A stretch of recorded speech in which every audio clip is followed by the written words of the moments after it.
طبعا اليوم شلت كل سكناتي باللعبة وراح اسوي مقلب البوتا المحترف في الموضة الصيني ولاعب عشوائي من العام وليتس جو.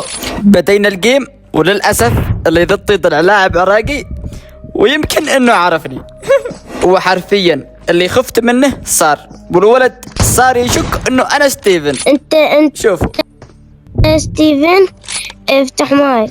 طبعا في البداية قررت اني اعطيه 10 كلات بس قاعد يفلعني طاوة. انت الطاوة. بعد ما اعطيته 10 كلات الحين دوري يا عمري والله قضى بدون سكوب الساعة حقك لو شيء مو صاير. والله العظيم بدون هكر والله قضى.